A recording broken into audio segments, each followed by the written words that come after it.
नमस्कार, मैं हूं विकास सुखीजा और आप देख रहे हैं अब तक टाइम। दोस्तों, आपको बता दें, हरियाणा की राजनीति के अंदर जिस तरह से बदलाव हुआ, यानी कि रातों रात जो सियासी खेल खेला गया और एक बार फिर भारतीय जनता पार्टी हरियाणा में सरकार बनाने में कामयाब हो गई। इसके पीछे का पूरा खेल क्या था, ये साइड स्टोरी में हम आपको दिखाएंगे। लेकिन फिलहाल अभी आपको ले चलते हैं हरियाणा के राजभवन में, जहां पर शपथ समारोह का आयोजन किया गया है, जहां पर हरियाणा के नए मुख्यमंत्री शपथ ग्रहण करेंगे। और इसके अलावा आपको बता दें, पांच मंत्री और बनाए गए हैं और जिनके नाम भी मैं आपको बताऊंगा। और हम चाहेंगे कि आप इस खबर को ज्यादा से ज्यादा शेयर कर दें। आप देख सकते हैं तस्वीरों में कि हरियाणा के राजभवन के अंदर, यानी कि राज्यपाल निवास पर ये शपथ ग्रहण समारोह शुरू हो चुका है। और इस शपथ ग्रहण समारोह में सबसे पहले जो हरियाणा के नए मुख्यमंत्री बने हैं, नायब सिंह सैनी, जो हरियाणा में भारतीय जनता पार्टी के प्रदेशाध्यक्ष भी हैं, और तो और बात करें तो कुरुक्षेत्र लोकसभा से सांसद भी हैं और अब हरियाणा के मुख्यमंत्री बन चुके हैं। शपथ ग्रहण समारोह आप देख रहे हैं कि शुरू हो चुका है। और इसमें सबसे पहले जो सीएम पद पर आए हैं नायब सिंह सैनी, उनको मुख्यमंत्री पद की शपथ दिलाई जा रही है। और इसके बाद बात करेंगे तो इस पूरी नई सरकार के अंदर 5 नए मंत्री बनाए गए हैं। और हालांकि आपको ये बता दूं, जो से ये मंत्री बनाए गए हैं, ये मनोहर सरकार में भी मंत्री थे, पावरफुल थे। और इसी के अंदर सबसे पहले जो मंत्री बनाए गए हैं वो कंवरपाल गुर्जर हैं, जो उनको शपथ दिलाई जा रही है। और उसके बाद बात करें जो दोबारा, यानी कि जो कंवरपाल गुर्जर की बात हम करते हैं, तो ये एक सीनियर मंत्री बन चुके हैं, क्योंकि मुख्यमंत्री के बाद जब भी कोई मंत्री शपथ लेता है तो वो सीनियरिटी में आ जाता है। तो सीनियरिटी में कंवरपाल गुर्जर आ चुके हैं, इनको शपथ दिलाई जा रही है। और इसके बाद बात करें तो जो मनोहर सरकार में मंत्री रह चुके थे मूलचंद शर्मा, उनको भी एक बार फिर नायब सैनी सरकार के अंदर मंत्री पद मिल चुका है और उसकी भी शपथ ली जा रही है। और दोस्तों, बात करें तो इसके बाद जो एनर्जी मंत्री थे मनोहर सरकार के अंदर, रणजीत सिंह चौटाला, उनको भी मंत्री पद की शपथ दिलाई जा रही है। दोस्तों, बात करें तो इसके अंदर, इस पूरे आज की नई सरकार के अंदर, हरियाणा की नए मंत्रिमंडल के अंदर जेपी दलाल, उनको भी बुलाया गया है शपथ ग्रहण के लिए। और इसके अलावा बात करें तो डॉक्टर बनवारी लाल को भी कैबिनेट के अंदर, यानी कि मंत्री की शपथ दिला दी गई है। आपको बता दें, काफी बड़ा, यानी कि जिस तरह से उम्मीद थी कि बड़ा मंत्रिमंडल बनेगा, लेकिन कहीं ना कहीं मामला अटक जाता है, तो आकर रुकता है हरियाणा के पूर्व गृह मंत्री एवं स्वास्थ्य मंत्री अनिल विज पर।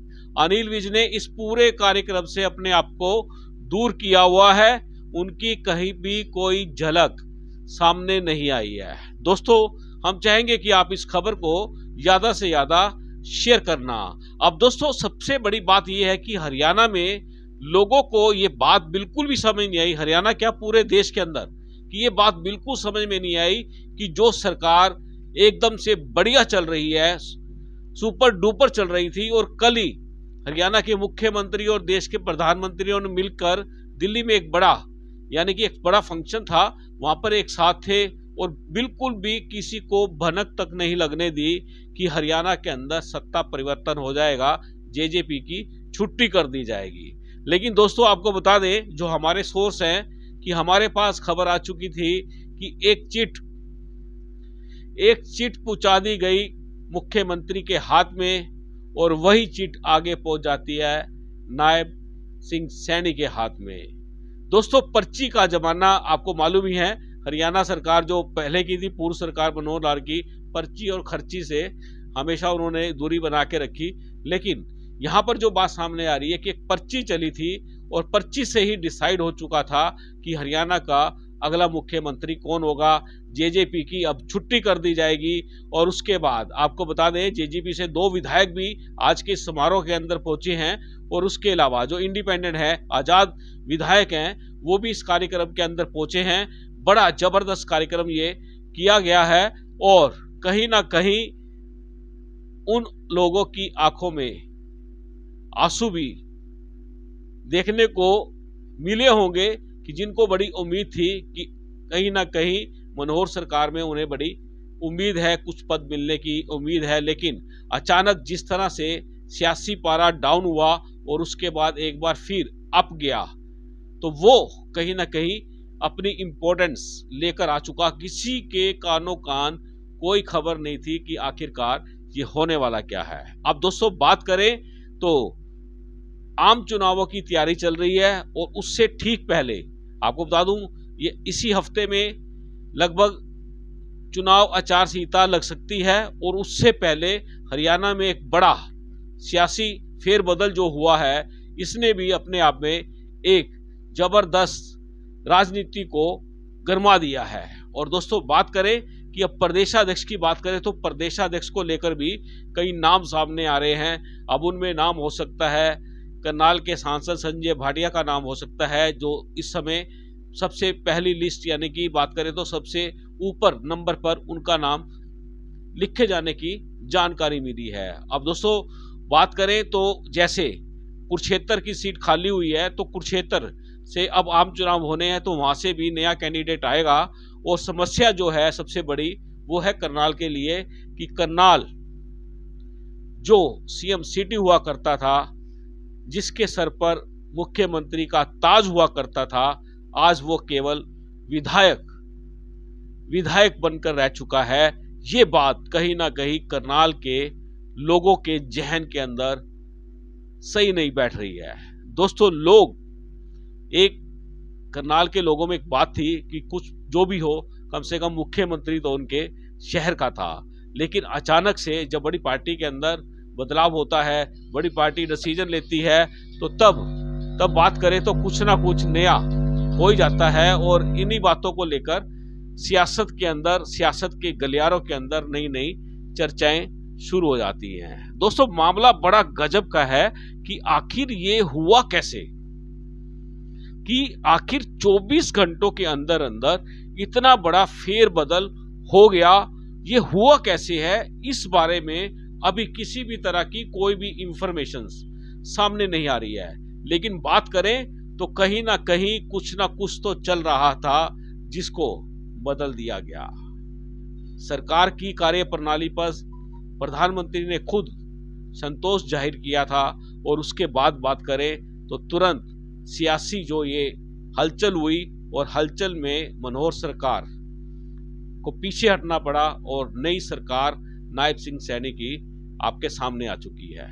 दोस्तों मामला बड़ा जबरदस्त है और इस बात को मैं पूरी तरह से अपने हिसाब से जो हमारे को जानकारी मिली हुई है उसको आपके सामने रखने की कोशिश जरूर करूंगा, क्योंकि मैं ये भी आपको आज ही दिखाऊंगा, ये इनसाइड स्टोरी दिखाऊंगा कि आखिरकार ऐसा क्यों हुआ, क्या कारण है।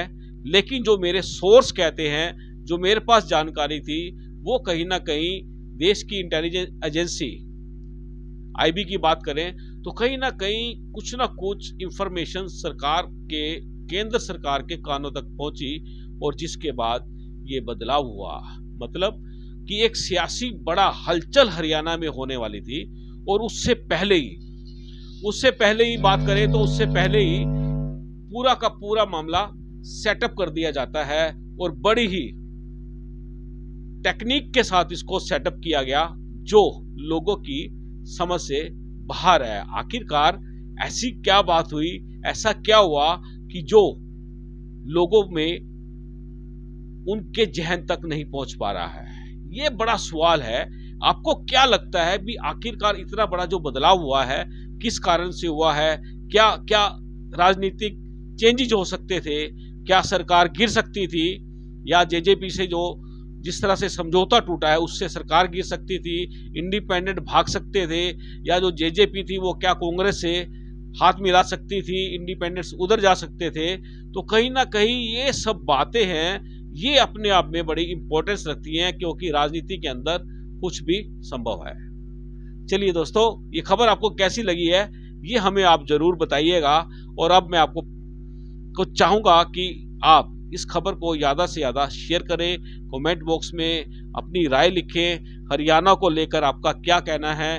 अगर करनाल की बात करें तो करनाल के लोग जरूर लिखें कि करनाल की जो डेवलपमेंट चल रही थी अब वो किस तरह से चलेगी। आप देख रहे हैं अब तक टाइम्स, मैं हूं विकास सुखीजा। नमस्कार, जय हिंद, जय भारत।